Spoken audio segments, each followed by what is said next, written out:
Hello, friends. Thank you for joining us on another episode of the Ringside Rundown podcast. My name is Erik Vasquez, and joining me on the line is my podcasting partner in crime. Yes, that rhymes. She is Shay Hickson. Shay, what's going on? What is up? Enjoying this fine Tuesday evening. Yeah, it's hot. Yeah, it was hot here too. Yeah, I was walking home. I'm like, you know what? I want it to be winter again or it, fall. it was brutal. I was doing the stream yesterday, and the whole time in my head, I'm like, man, it is really hot because I can't have my fan on because it'll affect the audio. So I'm sitting right next to my computer. I got like 3 screens in my face, and I'm just baking. You're just you just die of heat stroke right on Yeah, stream. I felt like that was gonna happen. I was like, I'm in my head. I'm like, I'm literally dying right now, and Ugh. Braun Breaker just hit a top rope Frankenstein, or what is going on? Stuff doesn't make sense anymore. But No, it doesn't. No, it doesn't. I'll rub it in your face a little bit though. Whenever you hear this random noise coming from my apartment, it's probably my air conditioning if there is any background noise. So that's what I don't hear anything. You're so lucky. Okay, well, I'll take it then because it's a comfortable 72 in here. Nice, lucky you. Yeah. Well, guys, thank you again for joining us on another episode of the Ringside Rundown podcast. It is a pro wrestling podcast where Shay and I answer your questions about what's going on in the world of professional wrestling. This week, we got a lot going on. It seems like you guys had a lot of questions for us since last week. We did a recap episode of the pay-per-views and the PLEs. But this week, we go back to our original format, which is answering your question. And man, a lot of these questions are crazy and off the wall. I can't wait to get into them. Yeah, I think they were kind of mad that we didn't have any questions last week, so they were gonna make us work for it today. Sorry, guys. Yeah, sorry, but it happens sometimes, but Yeah. not always. So we're just gonna start off with mom's questions, and she starts off with a real fun one. She said, "Oh, Liv, you are a temptress." That is putting it mildly. That is Liv. putting it mildly. Ugh. Who Last night was crazy. it's the I think the best way to put it is that the story is doing a very good line of blurring who's aligned with who, whose allegiances to who, because just when you think it might all be Dominik, then it's like, you know what? Finn and JD might have something to do with it. Yeah. And they might be framing Dominik, or is Dominik just being a really good liar because he could do that? And poor Damien's just like, I'm just trying to keep my title, but, so I feel bad for Damien, but...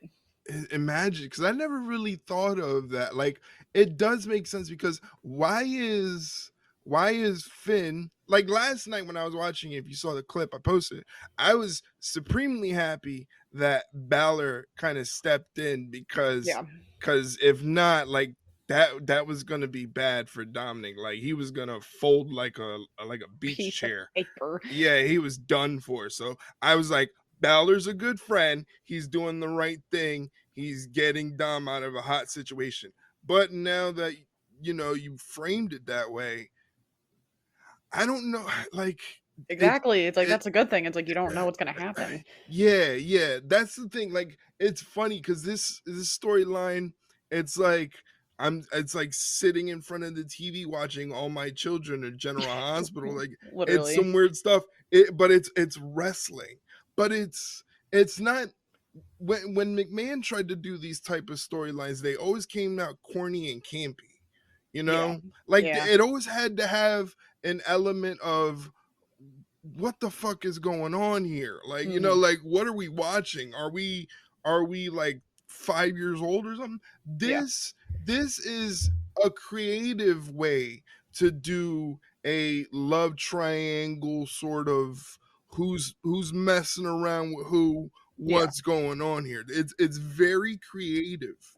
It doesn't insult your intelligence as a viewer because you're sitting there going, man, Dom, you messing up bad.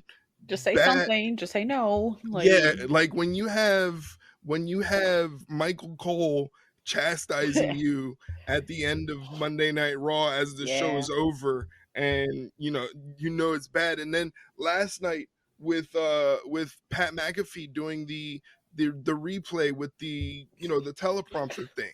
God, That was insane because you're like, he literally just snitched on Dom in Mm. 4K. Like, it's right there.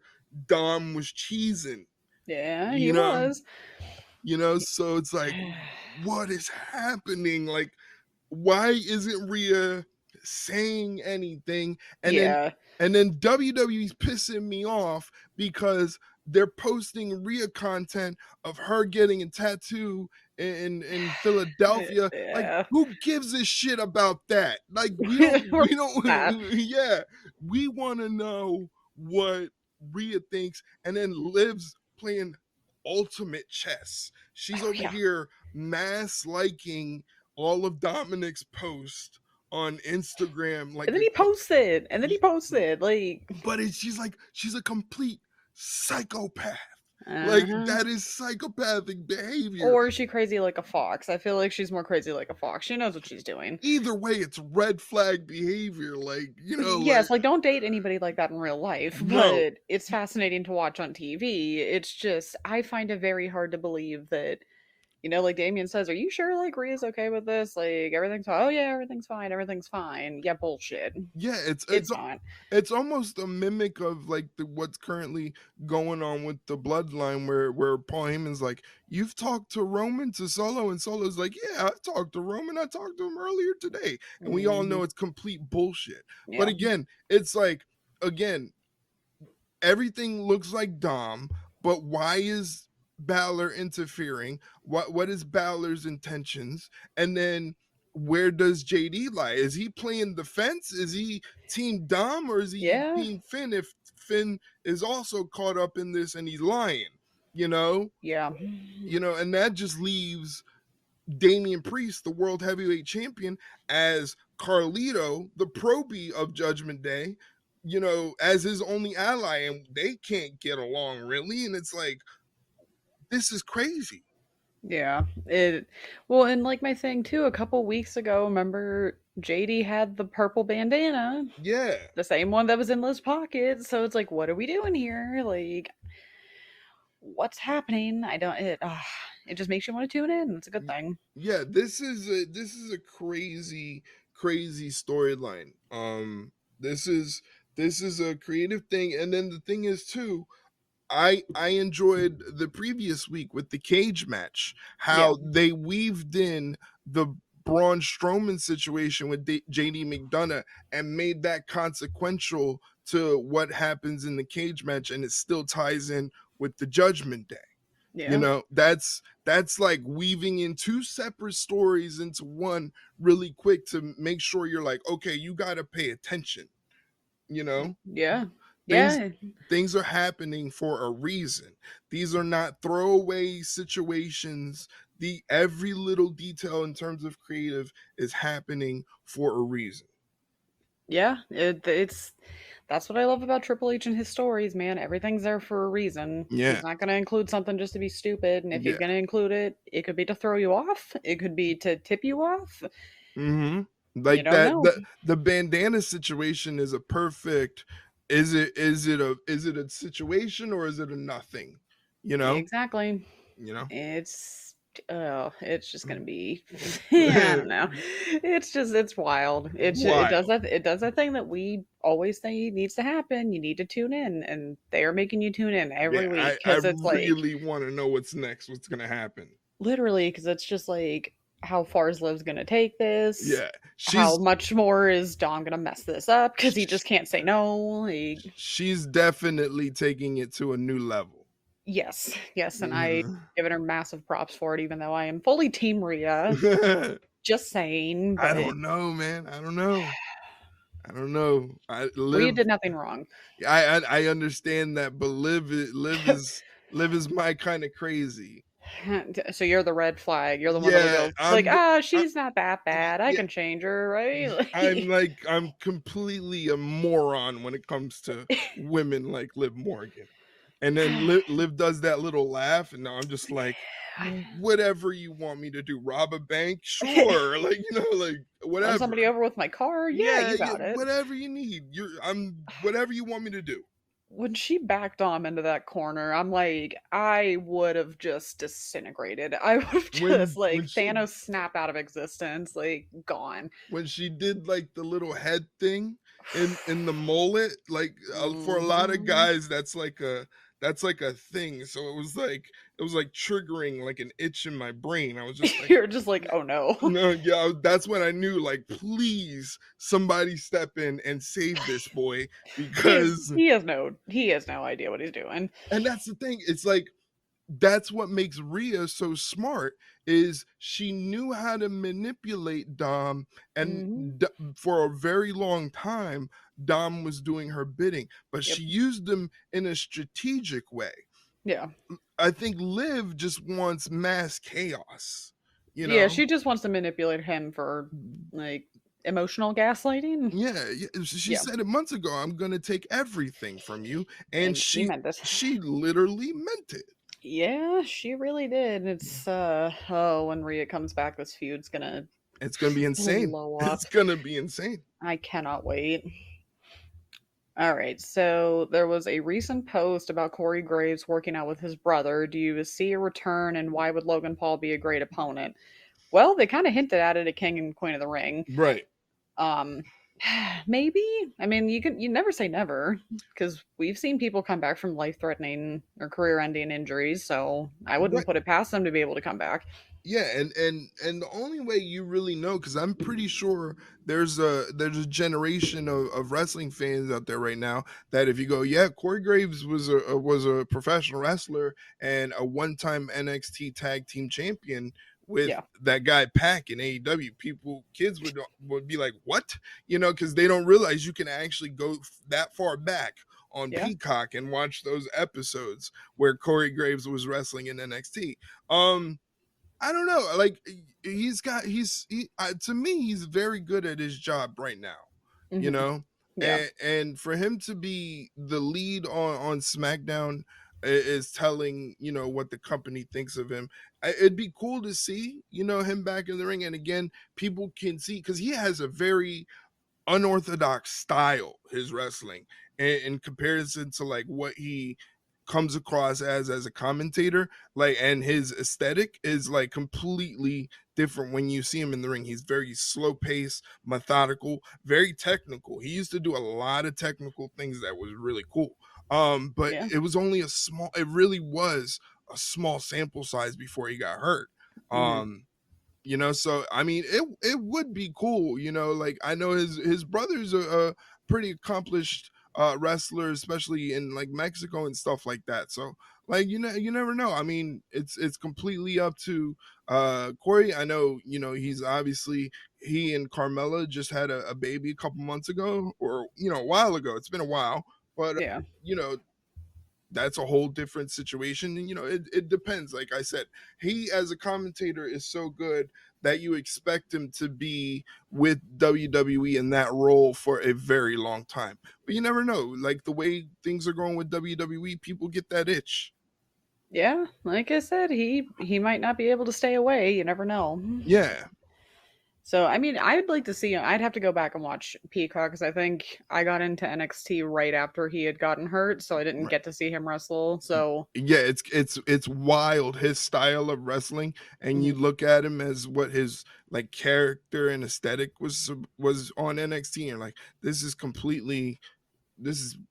kind of wild, like it's different. yeah, yeah. So, never say never. We'll see what Yeah. happens. Alrighty. Poor Otis. He is very conflicted. Yeah, that's putting it mildly. Poor guy. What an amazing this is why WWE is so good, is because we opened the show talking about the Dominik Liv situation like it's the biggest thing in WWE right now, and it probably is. But you Yeah, also want to know what else is the biggest thing? This Alpha Academy Otis Chad Gable situation. yeah, It's like I said on the stream last night, it's like they keep just teasing us and teasing us and yeah. teasing us to the point like when Otis stepped in that shot last night on Raw, the crowd lost their Nuts. freaking mind.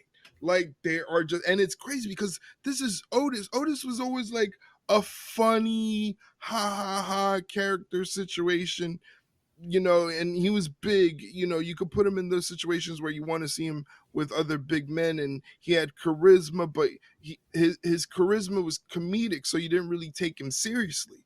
You see what Yeah. I'm saying? Hmm. Now in the situation with Gable, it's like now you can see like he has a serious tone to him, and he's standing up for his friends, and his friends are getting bullied, and that kind of brings out the monster in him. But he's so, I don't want to say naive, because naive sounds mean, but Yeah. he's kind of gullible, you know? Yeah. He's a nice guy that's gullible. So like Chad is manipulating that, and he's gaslighting all of them, and he's just being a jerk. Like that's why this whole situation, again, it's like there is story after story after story in WWE. It's not just all eggs in one basket sort of situation like it is this Alpha Academy situation is just as compelling as the Dom and Liv situation. Again, when Otis stepped in to protect, you know, Tozawa and his friends and all Nuts. that, the crowd just went ape shit. So that's when you know you got money. I don't know when they're gonna finally pull the trigger, because again, everybody's making a big deal about Chad Gable's contract situation. Yeah. I don't know. I'm not an expert. I just know Mhm. whatever is being posted online. I read it just like you guys. So I'm waiting to see what happens. But again, this is the money maker for literally everyone involved. You know, Yeah. this is the one, like this story can make a lot of money. It's gonna suck because Chad Gable, this is like his 5th attempt at the Intercontinental Championship. Yeah. So like he's gotta win. You know what I'm Right? like? Question mark. Yeah, like he's got to win. And it's like, damn, do you really want to take the belt off of Sammy, who did the unthinkable and defeated Gunther at Yeah. WrestleMania? 2 months Like, ago. yeah, like I understand situations like that have to happen, but does it have to happen in this situation? Yeah, like I don't know if Gable loses for the fifth time, he just fully snaps. Like maybe that could be a more compelling story, but then it's just like okay, once he does that, what's he gonna go I after? Can't. mean, the only way I see him losing is if Otis costs him the title inadvertently, or Mm. someone on the Alpha Academy like Maxine. Maxine's a good heater to get sympathy. Oh So yes. if Maxine does something inadvertent, even if it's not inadvertent, like maybe she's paying him Yeah. back because she Yeah. busted her ankle and he's over here, you know, celebrating it like she's faking. So Yeah. like it, Accidentally on purpose. right, yeah, like you know, like Yeah. so what if she gets her revenge, cost him the title, he gets mad to the point where we're thinking, holy shit, is he gonna actually do something to Maxine? And right Hmm. before he does something, Otis steps in again, and now it's like Otis finally sees what's going on, like he's being played, you Yeah. know, And then it's on. yeah, and then he just goes ape shit, and then that builds into Chad Gable versus Otis at SummerSlam, you know, Yeah. in the That'd be big pretty state, fun. yeah, in the big stadium, you know, a big moment for Otis, who, like I said, for all intent and purposes, Otis seems like a very nice guy, you Yeah. know, like a good dude to hang out with, just, you know, he's just that type of guy. So like to see him in that big moment going up again against the guy who's like, if he is going to be a free agent, he makes any wrestling promotion infinitely better with his expertise and his wrestling style and all that. So for Chad Gable to have that big moment and to do it with Otis, I think it'd be really cool. Yeah, I think it'd be a pretty full circle kind of moment. Yeah, definitely. All right, so I feel like mom asked this question because she wants us to reassure her, kind of. Okay. Do we think Damien retains the title at Clash at the Castle? If it was me in charge, that's the way I would do it. So And would I. yeah, and it's not because of anything Damian Priest did. Like he's fine as a champion. I kind of understand the criticism of his championship reign, but then again, it's like it's not that bad. It's not like No. offensive. You know, I think he could be. It was good to see him in the ring with Ray, it was like, okay, we're finally seeing him perform as a champion. So they could have done a little bit more of having him perform. But again, I always maintain, having Punk interfere in the match. It's in Scotland. Drew McIntyre's home country. He's going to be in front of his family, his friends, his wife, his friends from elementary school, that his neighbor that he hasn't seen in 15 years, they're probably going to be there too. But like, imagine everybody cheering, Drew on, Drew, and then somehow CM Punk, that piece of what comes out and cost him that shot. He's going to not only blow a gasket, there might be a riot, a full-on riot in Scotland, because CM Punk interfered and cost Drew McIntyre the World Heavyweight Championship. Like, well, go ahead. Let's be honest here. Does Punk and Drew McIntyre really need a title for their feud? No. And Punk pretty much said, I'm going to make your life a living hell every chance I get. So why would you not have him live up to that promise in Scotland of all places? So it's not really out of the realm of possibility that Punk screws him over in Scotland. So I kind of want to see it because I just want to see the crowd just burn the place to the ground. Right.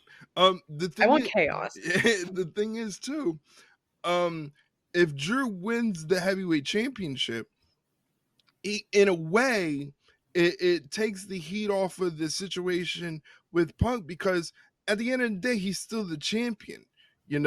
At worst comes to worst, he's gonna have to face Punk for the championship, which is fine. But he won the championship. He won it in front of his home country, in front of his countrymen and women. You can't really get any better than that, So it's like, but it also kind of goes back to the whole, how many more chances is he going to have in Scotland to win the title? Right. But it's just like, he doesn't need it. He pretty much had his moment at WrestleMania. Granted, it wasn't in front of the hometown crowd, but he had his moment for 5 minutes, but it was still his moment. Like, all you had to do was leave, like, every time that's brought up, I think about that TikTok of that lady just yelling at her. It was leave. Yeah, like just yelling at her TV, because it's so true. But it's like, again, the chaos.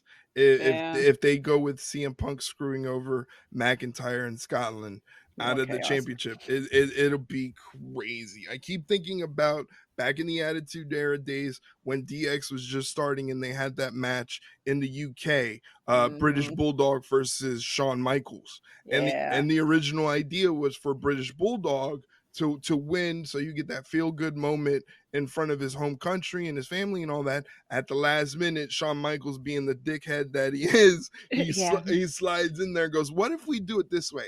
And at the end of the night, it ended up being Shawn Michaels beating British Bulldog in the UK, and the fans lost their freaking mind.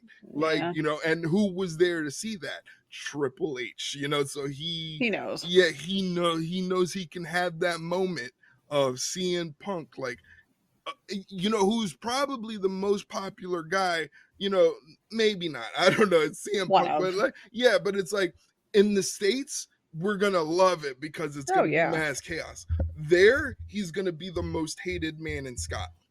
Yeah, but it still gets people talking. Yeah, exactly.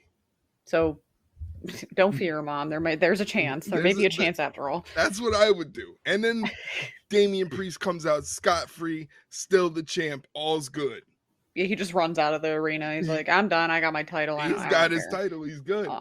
It was funny though, because once they fully announced that, I remember seeing Mom just fully sink into the couch, and I'm like, you know what? Now you know how I felt when it was Becky and Rhea, when it was Becky and Shayna. Like, now you know how I feel. Yeah, sucks. Doom and gloom. Just sucks, doesn't it? And she's like, yes, but I want Damian to win still. So she may be very disappointed, or she may be happy. Who knows? We'll see. We'll see next month. And finally, Jordynne Grace is fantastic. I mean, yes, of course. I feel like she is wrestling as we're recording this, I believe. I think she has a match on NXT tonight. So yeah, she opened the show. I mean, it's historic, and it's cool for her to be the focal point of history being played out. Like that's Yeah. that's like how much bigger can you feel in terms of confidence about yourself as a professional wrestler? You're doing something in 2024 where professional wrestling has been around for over 100 years, and you're doing something in 2024 that is going to go down in history. Yeah. So that's pretty cool, and she deserves it. She's one hell of a professional wrestler. Like, she's just a game changer. Whenever her current contract is up, these companies are gonna have to shell out some serious coin if Mhm. they want her on their shows. Oh, yes. I don't envy them at all Mm-mm-mm. because that's going to be a lot of money. Lots. Rightfully so, though. Yes. All right. So that was all of Mom's questions and comments. So, Mom, thank you as always. Let us go on to Mike's questions. Starting off hot. Mariah May forcing her opponent to motorboat her chest. Saraya and Harley kissing opponents. This is really needed in women's wrestling today. All right, so unfortunately, I'm not the one to ask. This is not like I can't give an unbiased answer for obvious reasons, but You can't. especially because of Mariah. Like Mariah's like my new wrestling crush, so I'm Yeah. like I can't say anything, but I mean, I feel like it's not as overly obnoxious and like derogatory and degrading as it was back in like the Attitude Eras. So I mean, it's not horrible. I just don't want them to rely on that just to get clicks and Yeah. attention because Mariah and Saraya and as we've seen Harley and Cameron, they're good wrestlers. We've known this. Yeah. So while I'm not going to mind seeing that kind of stuff, I also don't want it to overshadow the fact that they're all very good wrestlers because Mhm. at the end of the day, this is wrestling. Right. So, do I like it? Yes, but I don't want it to be all the time. Does that Yeah, make sense? Yeah. that makes perfect sense. I mean, as men, it's a very slippery slope answering that question. Yeah. All I'm gonna say is You asked the two wrong people this yes, question, but because it's just like they're it's just insane. Like, it's yeah, just, that's yeah. all we can say. But Like, what I'm gonna say is, back in the Attitude Era days when this stuff would happen, it was probably very much at the behest of the performer. Like, they probably didn't want to do a lot of that stuff, yeah. you know. Mm, And they had to because Vince McMahon, he's the man in charge. You do what he says. I think now the performer has full on ability to say, I don't want to do that, it makes me feel uncomfortable, and whoever's in charge has to comply. yeah. So again, if the performers are comfortable doing that sort of stuff, hey, who am I to object? I mean, Yeah. the women you've mentioned, like, it's unfair how attractive they are. Yeah. Like, it's criminal. Like, it doesn't make sense. It's Mhm. unfair. Why do I exist in the same world as these people? It's not right. You're putting me up against a fight I cannot win.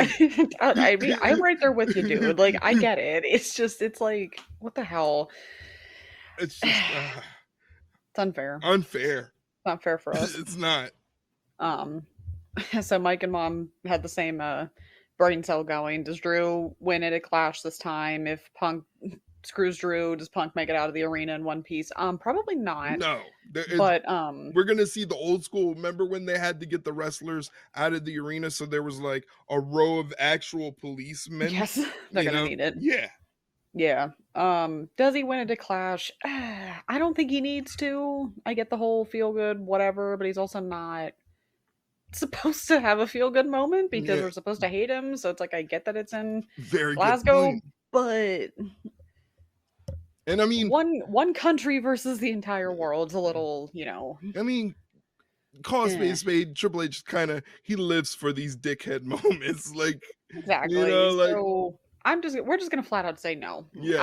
I don't think he's going to, and I don't want him to. So Because if you're not looking at this and CM Punk causes mass chaos and a riot, if you're not back home in the States going, that's funny, that's great. Like, yeah, why are you even watching? This is great. Like, you know what I'm saying? Exactly. So we're agents of chaos. We Yeah, want to see this building burned to the ground. that's a So perfect title for this episode. agents of chaos. We are that sometimes. Let's be real. But Yes, yeah, we're just gonna call it right now. Punk's screwing Drew over. I like it.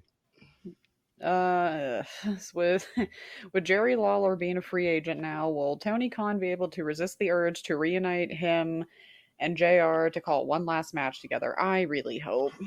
Like, I don't even care about the nostalgia at this point because even looking back on it now and hearing some of the things he said, I'm like, oh, this was disgusting even back then too. Like, Yeah, I just never, no, I was never a fan of Jerry Lawler. Like, me neither. he's just not.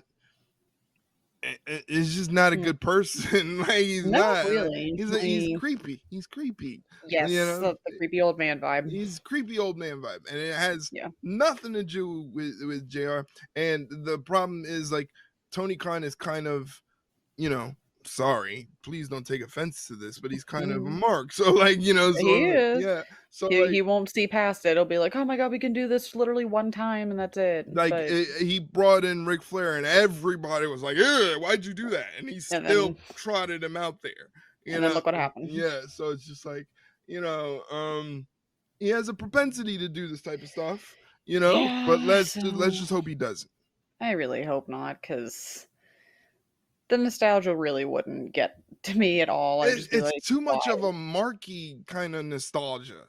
Yeah, it's like It's we get JR, that's good enough for me. Yeah, it's not nostalgia with a purpose. It's just this is just nostalgia for the sake of nostalgia. Yeah, and we don't need that. Yeah, not right now. Not with him. If anybody, not with him. If JBL was still wrestling, do you see him being a Donald Trump like character? Oh, probably. Probably. Unfortunately. It would be tough to pull off in today's sort of current climate. Yeah, that would People take are some balls. yeah, you can't really straddle the line, because Yeah, like with wrestling, the whole idea would be to push the boundaries, to yeah. push and push and push because you need that sort of reaction. You can't get a mid-tier reaction in professional wrestling, No, not at especially all. when you do something like that, because it's like if you don't get that big reaction, then you look stupid. So, Hmm. I mean, I can see it sort of like, but they can do their own little spin on it. Um, Yeah. I mean, a heel Cody Rhodes would be perfect. Like to give him Oh. like true Homelander vibes. I don't know if you've seen the show The Boys, but Uh like, huh. yeah, to give him Yeah. that true Homelander where he's very politician coded. But Yes. like if you can read past the coded language, you'd be like, this guy is not good. So, No. and then Cody's always talking about, maybe I can bring in a manager. So why not slide in JBL to that role to be like God. his Paul Heyman, his advisor, his Yeah. wise man, and JBL's the one that was barking in Cody's ear that made Cody flip. Everything with Cody was great until JBL showed up out of nowhere and started whispering in his ear like Pacino in The Devil's Advocate, Yeah. something like that. And then Cody slowly, bit into the poison and started turning. And now he's using this sort of political coded language that he wants to make WWE a better place and Yeah. save it from the likes of main event Jey Uso, who's always yeeting and stuff like that.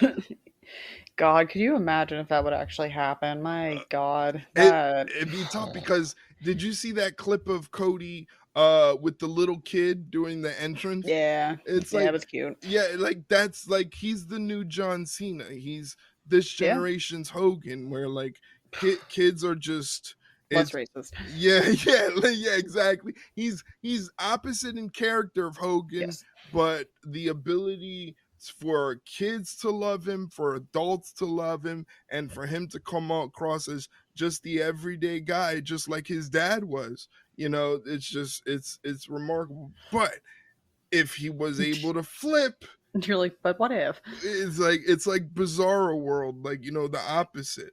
Yeah. It's agents of wrestling chaos. That was all your idea. I'm just sitting here like, oh god, if that would actually happen, Jesus. Um, so hopefully not anytime soon, but weirder things have happened. Is Sid Vicious a Hall of Famer this year? Oh Ooh, man, damn. I don't know about that one, honestly. you want to talk about chaos?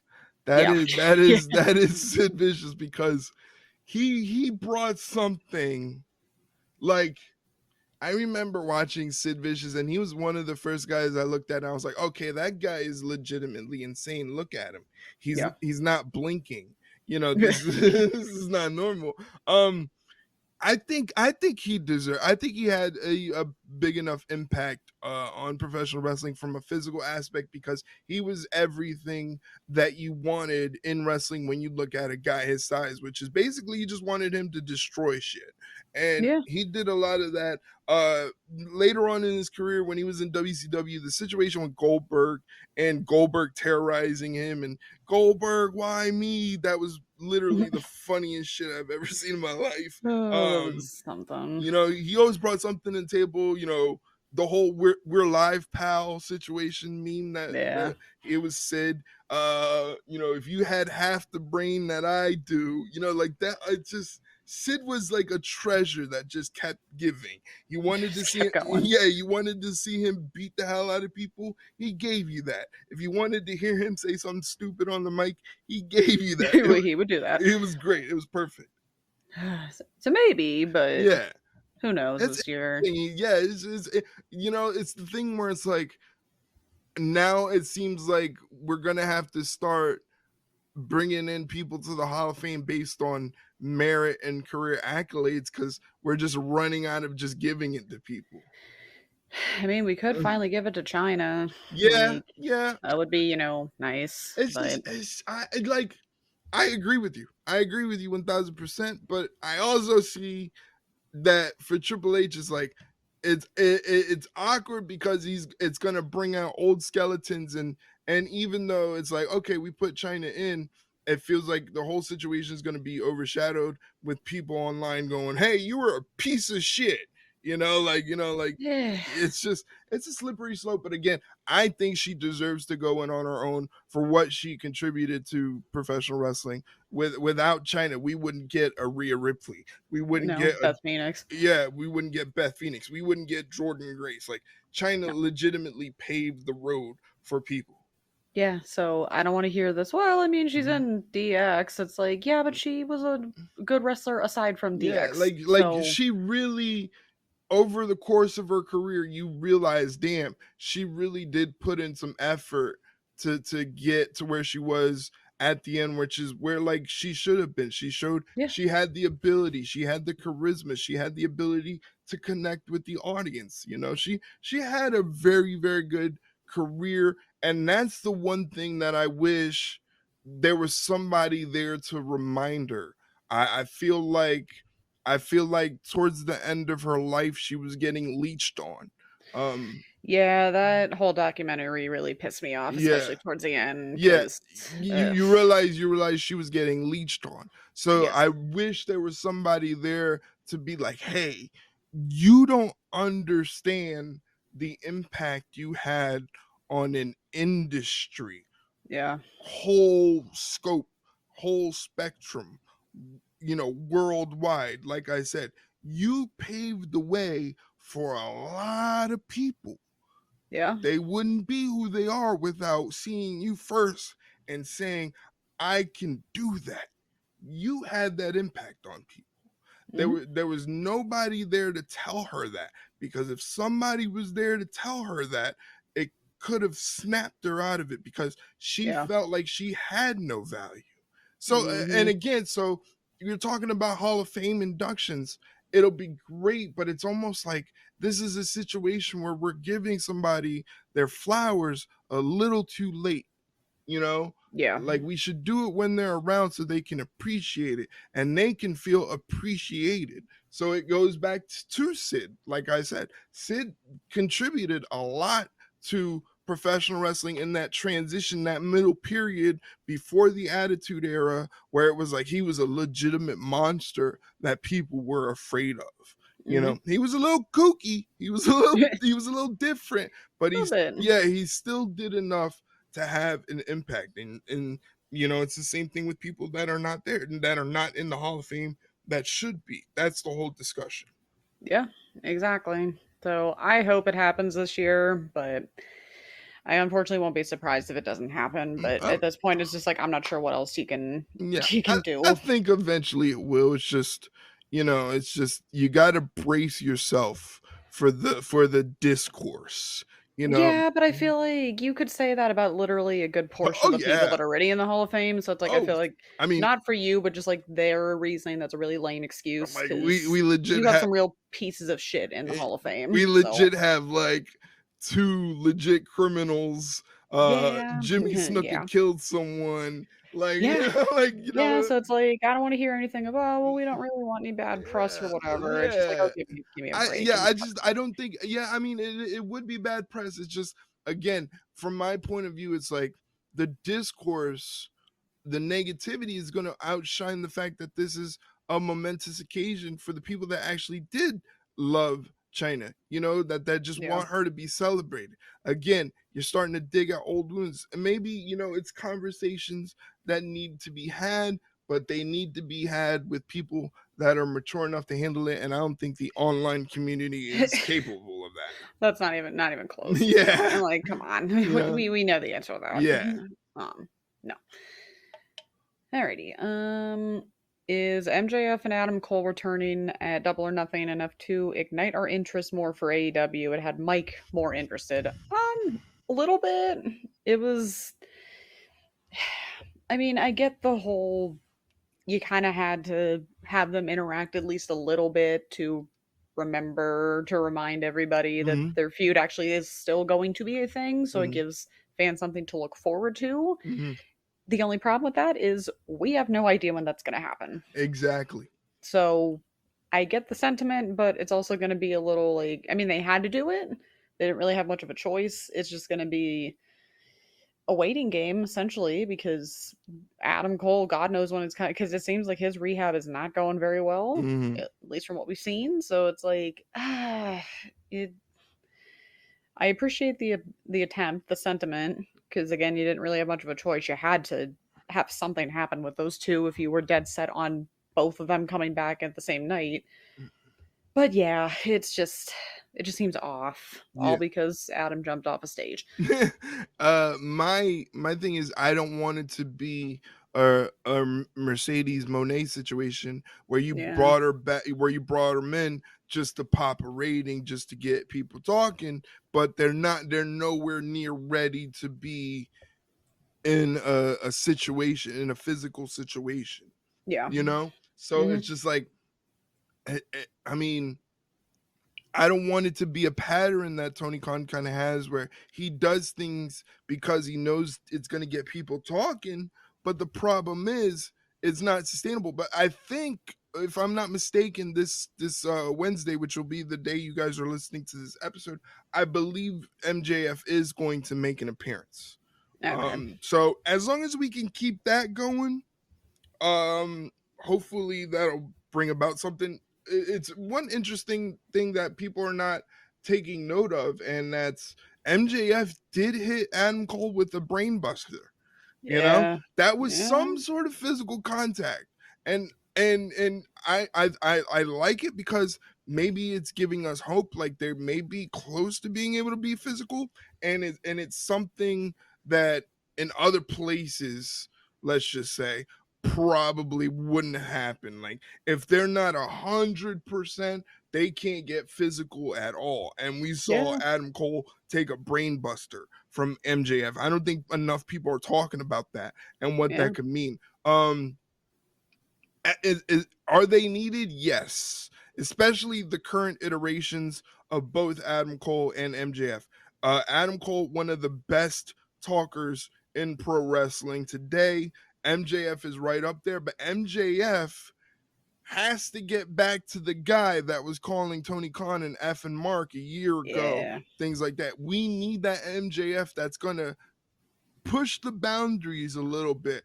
If he can push the boundaries without having to mention the other place, I would love to see that.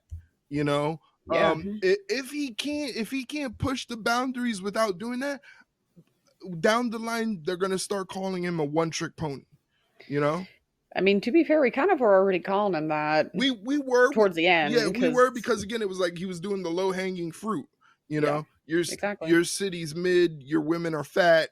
You know, Yeah, and you're all poor. you're all poor, and I'm better than anyone in WWE. You know, Yeah. it's like it's the greatest hits of MJF. So need him to kind of step it up, as corny as that sound coming Yeah. from me. I just know he's capable of pushing that boundary without having to go for the obvious low-hanging fruit. Exactly. He's a smart dude. Yeah, he's not dumb. He's not dumb at all. He's a very smart, very creative dude, and he knows he can get away with a lot of shit. You know? Yeah, it's putting it mildly. Yeah, when you have that in the back of your mind and you're a creative person like MJF, you know, you can do some stuff that Tony Khan's just gonna go, what? But he's gonna realize it's making him money. Yeah, he's gonna be like, oh my god, I can't believe we're saying that right now. Yeah, But exactly. yeah, so give us just a little bit more, essentially, is what we're saying. Are we both wearing black armbands due to Danhausen not being renewed by AEW? As we both know, Mike wasn't a fan, but it's too bad when someone loses a gig. Yeah, it's annoying. It is so annoying. I think I saw it best. Somebody on Twitter said the problem was AEW hired him because he was popular, but they didn't know how to use him as an actual character. Right, yeah. Yep. And that's pretty much, unfortunately, I fully stole it from someone on Twitter. I'm sorry. I give you credit, whatever your account was, but it was just like, it's the truth. Like, you capitalized on the popularity, but then when you have them, they were just like, oh, okay, now what do I do? Even though literally the answers were staring them right in the face. We screamed about it every week, it seemed like, and they just didn't see it, which I'm never going to understand, but they really flubbed that, I think, because you brought him back and then nothing. Yeah, in this like gone. In this situation, it pays to be friends with Phil Brooks. You know, like because if WWE brought him in, we started getting interactions Danhausen with R-Truth. Yeah, that would. Oh God, could you imagine? Probably make my insides hurt from laughing. It'll be great. I would love to see, because Danhausen's brand of spooky is almost like a comedic sort of spooky, but he can get really creepy too if need be. Think, but so imagine if he starts doing that to mess with the Judgment Day. Oh, God. Know, like oh God, like. And again, to that person's tweet that said that about Danhausen, it's very true. Danhausen creatively is he's visually creative in terms of the makeup. It's very marketable. The gimmick itself is very marketable. The way he was shooting his content before content became a buzzword, you know, with he would do like the old-timey horror movies like Nosferatu, that same sort of style, silent horror movie stuff. That was fantastic.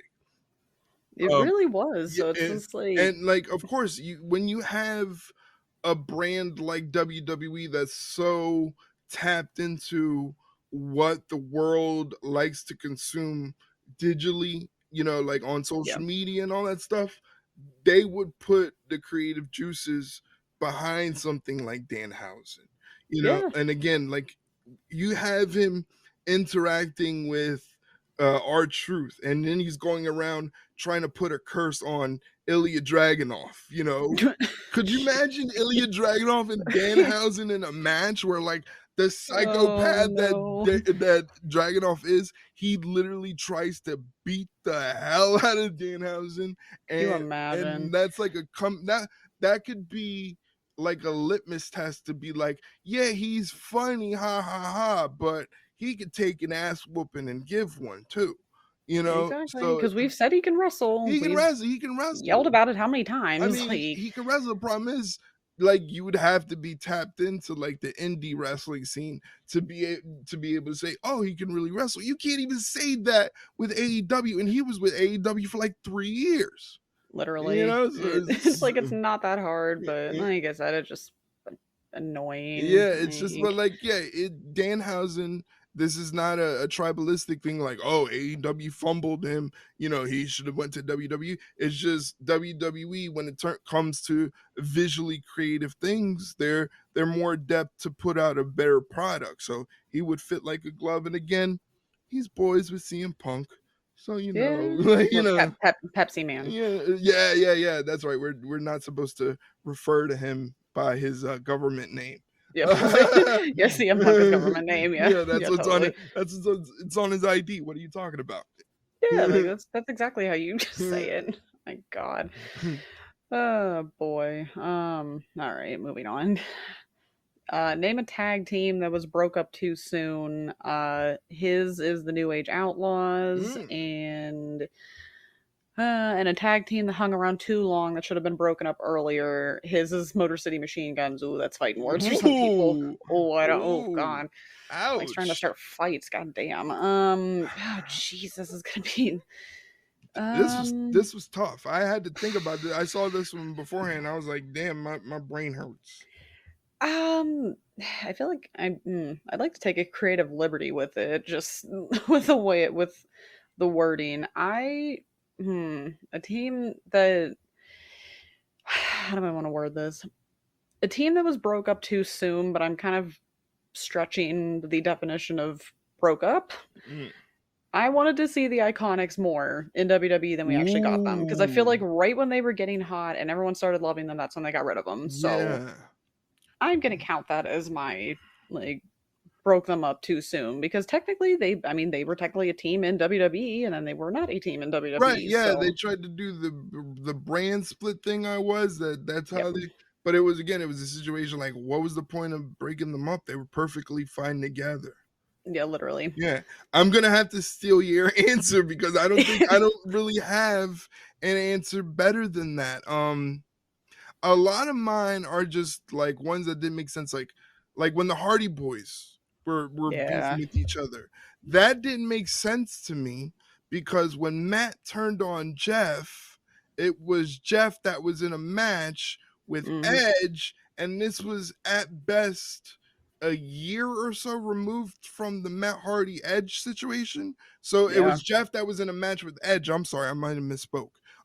Edge, he was in a match with Edge, and Matt helped Edge win the match against his brother. Like that's yeah. It made no yeah, sense. that was crazy. I mean, in hindsight, we wouldn't have gotten like Matt Hardy version 1, the Matt Yeah, facts and all the stuff that kind of made him interesting. But again, that just went getting there was the confusing part. yeah, that was the one that but again, your Iconics was just like again, I will always stand by the idea that the Iconics should have been a bigger deal because they were just entertaining as shit. Yeah, they were just funny. Isn't that what you want? Yeah. Like that would be just some of the stuff that we never seem to understand where it's like you wanted entertaining, so they gave you entertainment and it was still like, you know what? I don't really get it. It's like, well, Yeah. sometimes it's not yours to get, Right. but And one that overstayed their welcome as a tag team.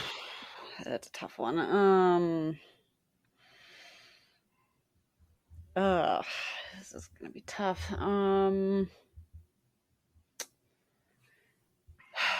This one might pain me to say it, but this is the first one that comes into my mind, the Outcast. Ooh. The original Outcast. Well, but the worst part is that they overstayed their welcome through no fault of their own Right. because we all wanted the win. We wanted the homegrowns versus the Outcasts, the blood and guts. But then, of course, Britt has to get hurt, and then Jamie has to get hurt, and it just caused a whole cavalcade of just messes. So, yeah, I think that was pretty much one where they kind of overstated just because they had to, I guess, Right. or Tony just didn't know what to do. So it was just like, okay, I guess we'll just like keep you guys together, whatever. But That's the only one I can really think of off the top of my head. Well, I'm gonna hit you with one that you're gonna be like, you know how like I had to take your answer for the last one. I think you're Yeah. gonna take this one. I'm gonna go with the Acclaimed. Ooh, yeah. Yeah, I'm Yeah. just, Yeah. and it's I really, think that's more of a want, not a but it's exactly, to me, the Acclaimed as a tag team has overstayed their welcome, yes, they but absolutely it have. it it, it has nothing to do with Anthony Bowens. I honestly think No. that Anthony Bowens is going to come out as the Shawn Michaels in this Rockers Marty Jannetty situation. That Oh, as he should. Yeah, because I just think he's just he's a better performer. He connects with the audience a little bit more through his wrestling. I Yeah. think when he fights from underneath as the underdog, the crowd really buys into that. It's Yeah. just the antics of his partner, both online and his raps, are just increasingly, they went from holy shit, this is pretty good, this is, they're utilizing him in a way they should, to please stop doing this because It just feels phoned in at this yeah, it's point. just not as good as it once was. You don't want to beat a dead horse. So Yeah, and that horse is long dead. yeah, so for me, I'm gonna go with the Acclaimed. I Yeah. really would love to start to Yeah. see a situation where Bowens is starting to come to his senses. I hope so, because it's just not everyone loves the Acclaimed anymore. Yeah, wow, what a statement. It's overstatement of the century. Yeah. But our thoughts on Missy Hyatt saying she dated JR for a couple years after Jan's passing and how he wore her out at times on Renee's podcast. I didn't need to hear that. My boy JR, man. I just Atta boy. things I didn't need to hear in my life. That was one of them. Atta boy, JR. Gave her the old slobber knocker, let me tell Oh you. God, two completely different reactions to that. Whatever. You know what? As long as they were happy, right? Like, Yeah, that's all that matters. that's like, that's hey all I got. man, JR, shit. Like, I mean, the guy was going through it. Yeah. He was. We all deserve love, right? Yeah, I mean, and he lost his wife in a very tragic circumstance. Yeah. And people get lonely, and, Yeah, I mean, I get it. and unfortunately, JR was kind of broadcasting his loneliness to all of his Twitter followers. Yeah. And poor guy. yeah. But he's like, JR's like becoming that old man that you're like, you have a soft spot for. Yeah, but then you're also like, stop. I mean, it is crazy, but I mean, hey, if it's gonna be anybody, Missy Hyatt, that's yeah, sure. top tier. Hey, JR, what a guy, What a guy. By God Almighty, Oh God. Oh man, I can't good for him. Can't wait for that in his next book. God, that's gonna be something else. Thoughts on Gable Steveson abandoning wrestling for football and Trevor Lee's thoughts on it. Yeah, Trevor Lee did not hold back. But he was right, because did you see that clip of the dark match? Yeah, he was really having to pull double duty on that one. My man was fighting a battle. Like, dude, just because you're good at like amateur wrestling doesn't mean you're gonna be good at not everybody can be Kurt Angle. This was like watching Hook trying to wrestle Jericho level. This was just like my God, because again, Cameron Grimes, at the time he was known, he was out there. I mean, you want to talk about working? He was working. Like he was overtime. Yeah, he was like, my rent is due, and I'm up against this unenviable, almost impossible task of making this guy who, by your account, says does not put in the work at all. I got to make him look like $1 million. Yeah, good luck. Yeah, and whew, that was a rough watch. But you realize again that this is the con side of the pros and cons of WWE going after athletes that don't have a pro wrestling background, that Yeah. don't really know the ins and outs and aren't really willing to put in that work. People like Kurt Angle, people like Mark Henry, they came in and they wanted to learn the business inside and out. Same thing with like Logan Paul, Yeah. Bianca Belair. Bianca Belair, for all the ways we talk about Kurt Angle taking to professional wrestling, like he was just a natural to it, we Yeah. should be saying that about Bianca Belair. Oh yes. Bianca Belair is one of the greatest pure athletes I have ever seen. And there was the shot last night on Raw where it was that 3-minute continuous shot of the camera going around the ring as Yeah. Bianca Belair got the hot tag from Jade. Yeah. That I thought that was cool. that to me gave me the same feeling when I realized, like, oh shit, Eddie Guerrero is the greatest wrestler of all time. Yep, it hit you. Because this girl was just flowing like water. Yeah, it was natural. Yeah, it was just boom, boom, boom. She was hitting her spots, like pinpoint perfect 10 accuracy. And then you see the little intricacies, like before she hits Zoe Stark with the suplex, she instinctly grabs the wrist because you control the wrist as Zoe's coming off the ropes to set up that suplex. To get that timing perfectly right, you just got to be so locked in. Yeah. Like she's up there with like my goats of like female professional wrestling. Like it's just not how. But again, in the situation like Gable Stevenson, it's the complete opposite. Like, Yeah. not everybody can take to professional wrestling that way. They kind of see like, oh, The Rock became really famous off this. Stone Cold Steve Austin became really famous off this. Maybe I can. But there's a lot of work to get to that point. Yeah. Yeah. Yes. He just wasn't willing to put in the work. No, he just thought he could skate by off his name alone, and clearly that was not going to happen in this era of WWE. Exactly. So, oh well, maybe he'll do better in football, which, yeah, okay. Whatever. Yeah, sure. Yeah, sure, we'll see.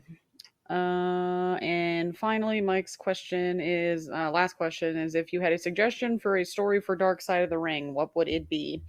Mine would be the all out press conference. Yeah. Yeah. I'm tired, I'm old, I work with fucking children.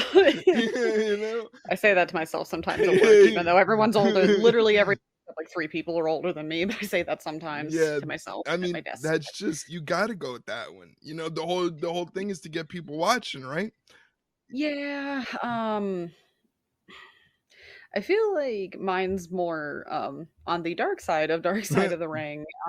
I would be very interested, or at least just fascinated, to know more about the whole Ashley Massaro situation, because she was one of my favorites growing up. So I kind of would like to know just a little bit more. Maybe I don't actually want to know, but yeah, that was dark.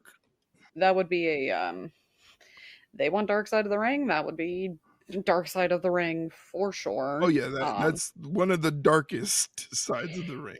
Yes, it's unfortunate. Like I said, she was one of my favorites, obviously aesthetically wise growing up, but she also could wrestle in the ring when they gave her the chance. So yeah, I would be very interested to see if they would do something like that. For sure. Obviously, if her daughter and her family would want it to happen. If not, I would not blame them at all. But for sure, so it would be mine.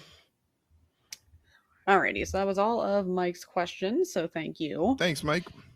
And we're going to round things out with Jack's questions, starting off with kind of feels like Santos has been stuck since coming up to the main roster. Yeah, I feel the whole LWO, like, Legado feud's been going on for, like, what, a year at this point? Yeah. It's been a while. Yeah. Like, wrap it up. I do agree. But it is interesting if you watch SmackDown. They had Angel's trying to recruit Andrade into Legado, and he's all like gung-ho about it. And then at the last minute, Andrade's like, I don't want to do that. And he makes makes Angel look stupid in front of Santos. He's like, I don't really feel like that. Yeah, and then Santos is like, "What the fuck?" And then Angel's like, "Oh my god, like why would you do that?" So I do, and it's cool because Birdo and Angel, they were floundering, like they weren't being Yeah. used. So I always appreciate when you can see people like that haven't been used. Oh, they're getting some TV time. Good. Same thing with Dragon Lee. Same thing with Apollo Crews. We've been seeing some of those people, so it's cool to see that they've been getting some TV time. But I do admit, like he's been kind of floundering, and I do admit that we probably do need to go away with the whole LWO versus Legado, because again, like why do we have to have the Latino faction bicker with the Latino faction? You know what I mean? Yeah, didn't Andrade like something? Someone said that essentially on Twitter, and Andrade liked it, or he like commented on it. So it's like, yeah, that's pretty. Yeah, that's fair. Yeah, I was like, yeah, you know that does make sense. Why do we got to be bickering? You know, like why is that no, it's not necessarily why do we got to be bickering. Why is that the easy go to? You know? Yeah, why does that have to be inner fighting? Right. Why can't we do something different first and then maybe go to that? Why does that always have to be the automatic go to? Yeah, the default. Right. Yeah, I agree with that. I feel like they just need to wrap that up and move on to something else, because it's just kind of not really doing anyone any favors at this point. I agree.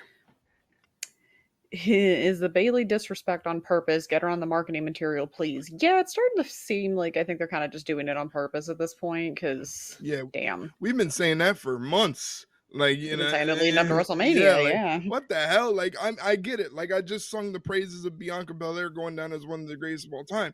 I get it. You know, you want to put her on the posters because she's marketable. Bailey's pretty marketable too. And like in the WWE world, why would you put your championship on someone you didn't find someone at least a little bit marketable? You know, that's the whole point of being a champion in your company. You know, you want them to be the face, you know, and things like that. So I do agree, and I think they're taking small steps to kind of not play that trope anymore, but it's interesting. I want to see why that was a thing in the first place.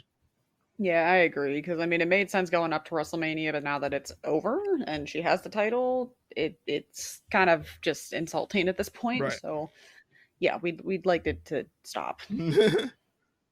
Okay, when I saw this comment, it made me laugh for a good 5 minutes at my desk today.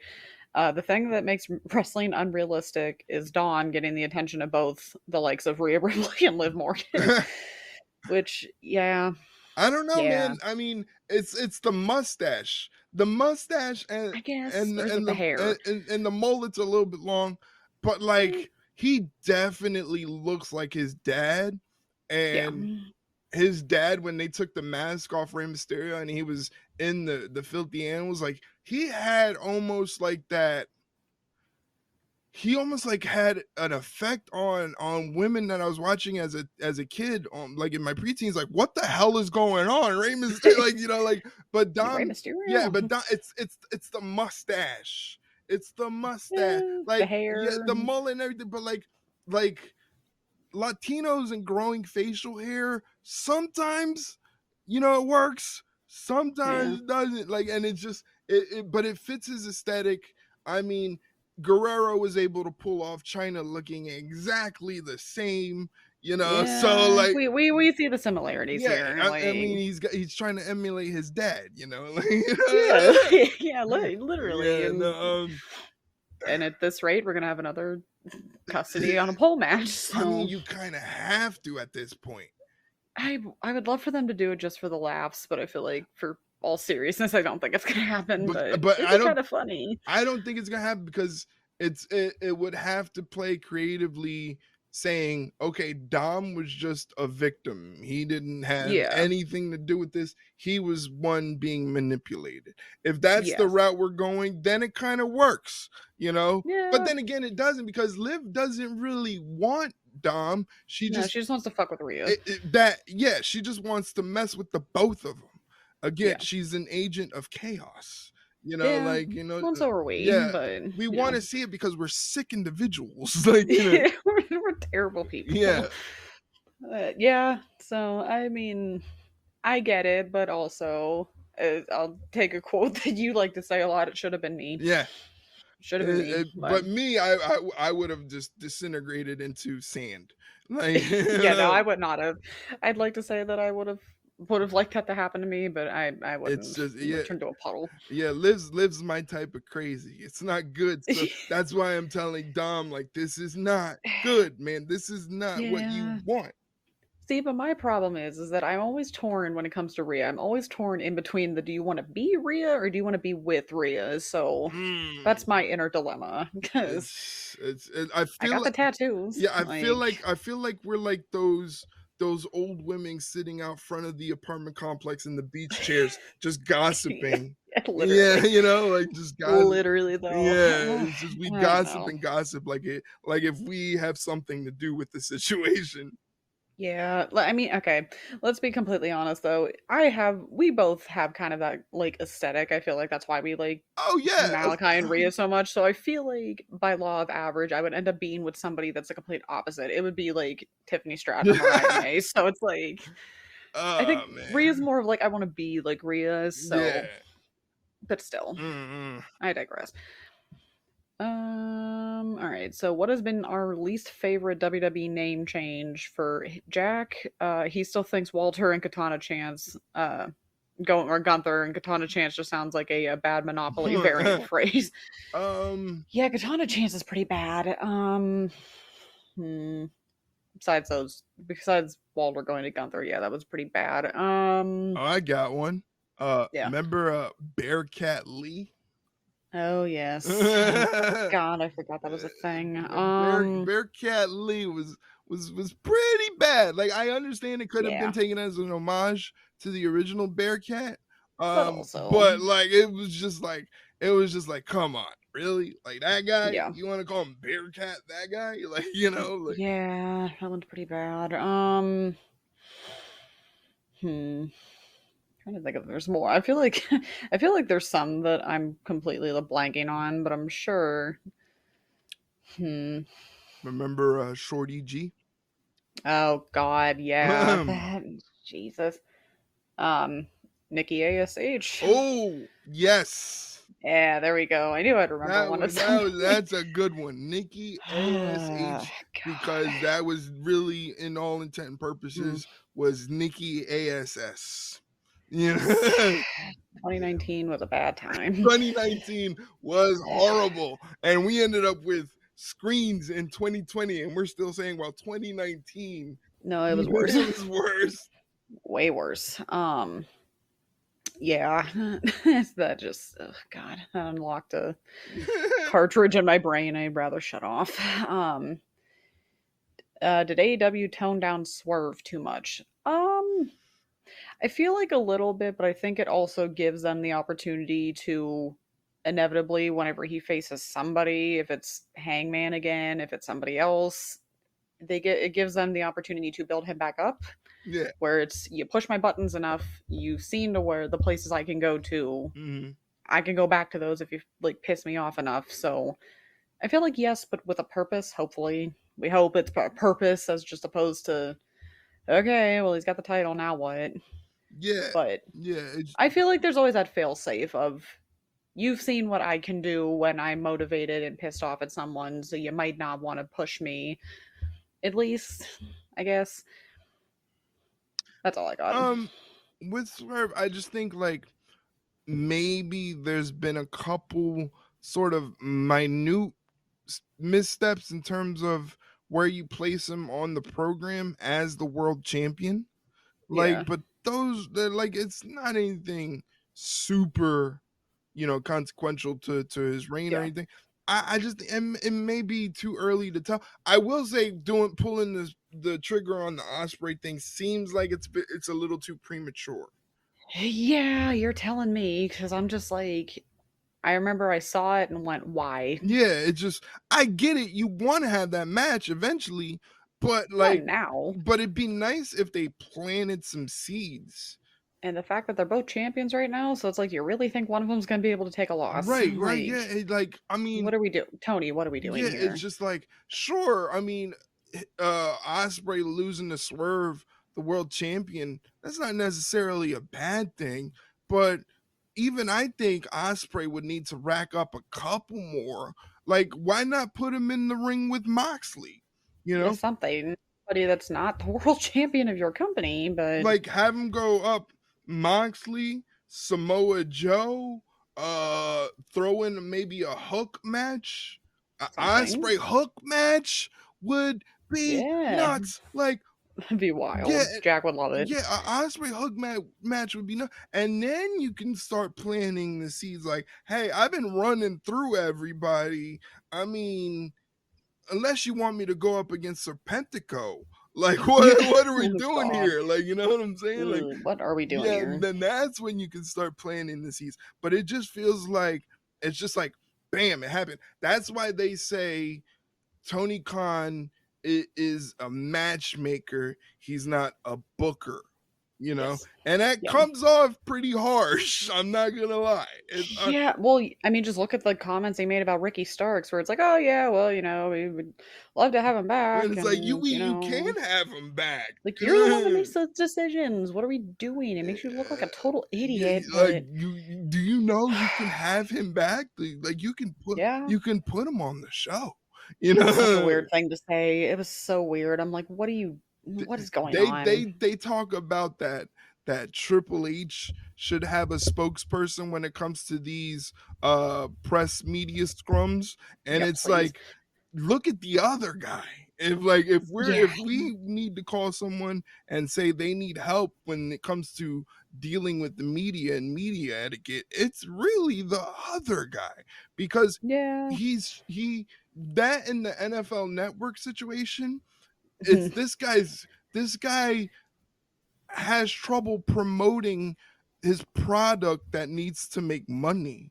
You know, Yeah, yeah, yeah. you know, it's Like, just stop taking the digs you don't need to take, because it's not, it's just that, and it's like your sole focus should be promoting your brand, promoting the people that work for you, promoting Swerve as your world champion. The fact that you have guys like Osprey, Okada, Monet, like this, that's what should be your singular laser yeah, focus, is promoting that. And you go for yeah, buzzworthy moments that don't correlate to anything substantial for your product, because you got the idiots online looking at the ratings and going ha ha ha, like, look at this, shit's in the toilet, but is it really? We don't yeah, know. Like, like, again, it's just he's a good matchmaker, just as I yeah. am a good matchmaker on WWE 2K24. Yeah. Like, like, I may have to get it. I yeah. think it's free. I think no, No, AEW's is free. AEW is free on the PlayStation store, so pick that up. I'm just gonna say it. I'm just gonna say it. I think they had some advertisement or something for it or wherever, and mom was like, "Oh, so you gonna get it?" And I just kind of looked at her, and she's like, "You're not gonna get it." I'm like, "No." Yeah, I just She's like, "It's free." I'm like, "Yeah." that's Even then, that's how bad it is. it's It's not. not, but it, She's like, "Is it really that bad?" I'm like, it's "From what I've seen, yeah, yeah, it's pretty it's bad. not." It's not good. But again, it's just like Eh. it, I'll wait until 2K24 is on sale yeah, and get it's that. But just, again, Tony Khan is a good matchmaker. Of course, we want to see Swerve versus Osprey. I know. Like that's a no, but like we want to see a logical reasoning for it to happen. It's also at Forbidden Door. You mean to tell me you couldn't have found two people that they could have went against at Forbidden Door? You're putting two AEW people against each other Yeah, at a pay-per-view called Forbidden Door. yeah, like there's plenty of people on the New Japan side that you could have put against Swerve for this. Like, in all realistic honesty, like, if we're trying to make money here, why are we not doing this match in August? Yeah, Literally, like, like it should not be this hard. if we need to do the match, do it in August, all in London, your biggest crowd, which is going to amount to like 6 months of your crowd attendance in the States in one night. Like, I mean, like, why not do mm, it there? Big moment. Osprey in his home country doing his thing against the world champion. That'll make money. That'll sell some tickets. yeah, Uh, literally, like it is not But we keep saying it's not that hard, and yet it is. it's just like, it's why I need to know the logical reason of just doing this now with no sort of build up, no seeds planted, no nothing. And I Nothing. get it. WWE's where they do the storytelling. But again, you can't tell me in this particular situation, just a teeny bit of logical storytelling would make this go exponentially further in terms of we have to Yeah. see this, we have to see the way it played out. Literally, Like you could have done Swerve Ricky Starks, Yes, you could have done something. Swerve Darby, Swerve Nick Wayne, Swerve Brian Cage. Like, he took out Cage of Agony, he took out Bishop Khan and Toa Leona, Literally. wiped them out, but they're still wrecking shit on Collision this past Saturday. It's like, what are we So doing? again, that's to kind of Mike's point in terms of what are they doing with the world champion here? I don't know. Mm. I don't know what they're doing. Tony, why do you do this? Why are you the way that you are? Whatever. Should the Casino Gauntlet become AEW's signature match? It feels like a great TV event. Yeah, I mean, it's pretty good. Yeah, I think I wouldn't be opposed to that it. could be like their Royal Rumble, their Yeah. signature match, their Money in the Bank sort of situation. I Yeah. think that works out perfectly, to be honest. I think so too. It's never been a bad match every time they've done it. So It's a different concept. It's something different that nobody's really doing in wrestling. So why not go for it? yeah, I say just do it. Why not? Yeah. Why the hell not? Alrighty. That was easy enough. All right. So Jack flipped the table on you specifically. Mm. He's gonna go on a Jericho rant now. So Uh-oh. through my through my voice with Jack's words, just because you address your criticisms doesn't mean they're solved. You actually have to change. People chanting for you to retire shouldn't be met with a segment called TV Time that cuts a planned women's match. Dan Lambert gets better heat than this gimmick.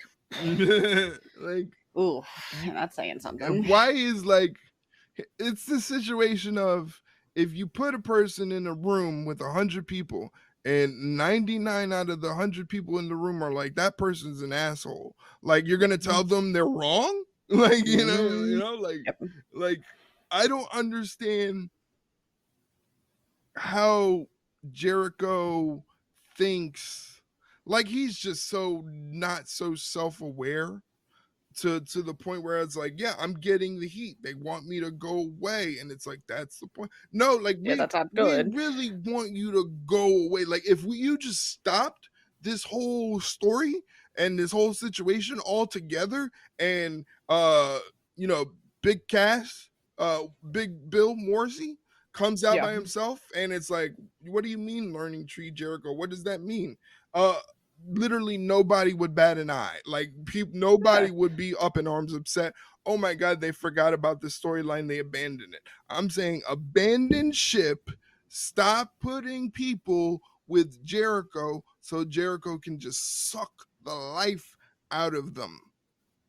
Yeah, it's happening to Big Bill, and it's gonna happen to Brian Keith. They're just literally, though. Yeah. It's just, I don't know. Yeah. It just doesn't end, does it? Just keeps going. Ugh. But speaking of him, we need to get Hook away from him, obviously, which we've known that. Let Samoa Joe and Hook be a team, please. A mentor-mentee of two killers would be fun. Oh my God. But please just get him away from Jericho. At this point, anything. But I love the Hook Samoa Joe link up. I just think it's fantastic. Like, Joe's like, he has a killer that he can mold into a downright assassin. Yeah, literally. It's just like how that would be full circle. And it's like if you're Taz, you're like, hell yeah. Like, I can't impart this wisdom onto my son because he's my son, but this man can. Like, if anybody's cut from the same cloth as Taz, it would be Samoa Joe. So it's just it's great. It's fantastic. That's using your noggin. Yeah, right. That is using the good old noodle Yeah. there. But yeah, anything to get away from Jericho, please. I'm begging Oh you. my Like, god. I feel like anybody that goes near him, we're like, no, get away from the man, please. Ugh. Like, ugh, God. All right, and then finally, comes our last question of the night, and it is one you and I talked about in the pre-production meeting, and we were very interested to see each other's answers because these are not going to be as typical as I think everyone's going to expect us to be. If we were to have a wrestler record an audiobook for our biography, who would we want it to be? Jack would want Moxley or Macho Man. Mm. That'd be funny. All right, so I'm just gonna get something out of the way right now. I know everyone's expecting me to say like Dakota or maybe Rhea, I don't know, Shayna, but you know what? Or Malachi. Even Malachi, I think, would have been an obvious one for both of us. But you know what? Mm. No, that was actually not the first thing I thought of because I didn't want to go obvious. So put some thought into it. And I would want Karrion Cross to do my audiobook Ooh. because he is very well spoken. He can be very just like engaging. We've talked about this Yes. before. I'm hoping that people are finally catching on to like how good he actually Right. is when it comes to his promos and stuff. So I think he would be a very interesting like listening. I would listen to a book that he would record over like Spotify or something. Yeah, he just has a very good actor voice. Like, It kind of reminds you of Jake Roberts a little bit, where it's like he doesn't need to scream, right. he doesn't need to be like overly dramatic and whatever. It's just that really quiet, really like soft spoken, intimidating, like stare through your soul Yeah. kind of like promos. Where that would be a very interesting audio. I would want my biography to be recorded by Karrion Cross Y- for sure. Yeah, I remember he did a interview when he was on the Indies, and it was a bit. And the interviewer asked him, like, kind of like an off the wall kind of dumb question. He Mhm. laughed and he lifted the person up and slammed them against the wall and started talking to them in that low, really low monotone voice. And I was like, if Yeah, that was me, I would have voided my bowels. like I would have been dead. because he literally was just like, he chuckled at the question and in one fluid motion picked Mm, the dude up and put him against the wall and like kind of tore him to pieces very succinctly and even keel toned. yeah, Yeah. literally. Yeah. So I think he would be a pretty cool Yeah. person to do my stuff. I'm going with someone that's kind of similar to your pick. Mhm. But again, it's just someone that can speak so fluidly and eloquently, like you're just like, damn, and they're an absolute killer, and that is Samoa Joe. Uh, Ooh, that'd be another good one. yeah, Samoa Joe, like doing an audio version of my biography would be, oh my god, that's just kind of some of the stories that I don't even know I could tell Yeah. in Samoa Joe voice. That would be Yeah. phenomenal. I just think he's the way he speaks and the way he can verbally like eviscerate somebody on the microphone. I mean, that viral clip of him tearing Jeff Hardy to pieces, you Yeah. know, do like you do in your AA meetings and speak when you're spoken to. Like, Literally, oh like my god, that was so unnecessary. Like, you didn't need to murder him like yeah, that. God damn. like Like, he Samoa Joe, a victim of Vince McMahon, because you know if Triple H had his way, like, Samoa Joe be champion right now. yeah, he would be Could in a parallel could you universe. imagine in a parallel universe, Samoa Joe is the world heavyweight champion, and he's the one going up against Drew McIntyre Clash at the Castle, and CM Punk interrupts a Drew McIntyre Samoa Joe match, a Samoa God. Joe match, and Samoa Joe, you can't do that to Samoa Joe. Damian Mm-mm. Priest, you could probably do that to, but Samoa Joe, A, won't take that from anybody, and he No. certainly is not going to take that from CM Punk. You God, know, no. No, he'll just put him through the announce table yeah, again the hard yeah, way. exactly. So, like, man, I know if Triple H had his paws on Samoa Joe, he's punching the air Yeah. right now. Yeah. Yeah, he God. What could have been? Oof. See, I thought it was funny because at first I thought you were gonna say Eddie, but then the more I thought about it, I'm like, that would be the most chaotic, all over the place Yeah. book. Yes. And you're like, I don't think my life needs to be See, that that's the chaotic. thing. Like the other question about like who would we hang out with. I can't hang Yeah. out with Eddie because Eddie Too reminds much. me of a lot of the things like my mom wanted to get us out of New York for. Like she, That's you know, fair. she didn't want us to be. And a lot of my life and a lot of like my ideology on things is very Eddie Kingston. You know, Yeah. so like putting two people that are mentally unstable, you know, like in Yeah. Yeah. concoction, whether it be hanging out or Eddie Kingston telling my life story, is a recipe for disaster. Yeah. Yeah. In hindsight, it's probably Because better that we just leave it alone. I'm very much like Eddie Kingston outside of wrestling, where like I don't leave the house because as soon as I leave the house, it's like, where the fuck am I? Like, what are we doing? Like, What am I doing? yeah, it's like that's a lot of my life right now. So I'm very Yeah. Think Eddie Kingston with Larry David from Curb Your Enthusiasm. Oh my god. That's very much me. Yeah, but I don't even know what I would be. That's weird. What would I? I guess like hmm, the aesthetic of Rhea Ripley, but mixed with like the personality of Shayna, where it's just like I go to work, I do my job, Right, I come home, I play video games if I can, right. and that's about it. Yeah, I talk about Star Wars, like that. Yeah, but I think that's Shayna because I feel like Shayna in the ring is just Shayna turned up to 15. Like yeah. outside of the ring, she's probably not that type of killer like she portrays on TV. She just likes to chill at home and like play with her dog and play video games.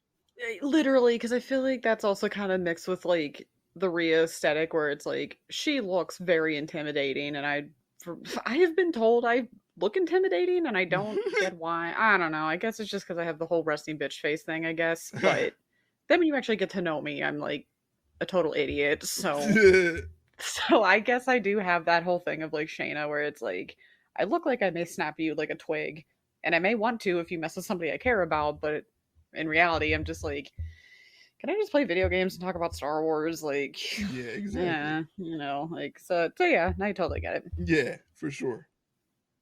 So now that we've gone a complete sidebar from Jack's question, but we did answer them. Yes. We did answer the question. So that is all of his questions. So Jack, thank you as always. Thanks, Jack. And we are done. All right. That was a good one. Yeah, I'm digging like we've been getting a lot of these hypothetical wrestling questions.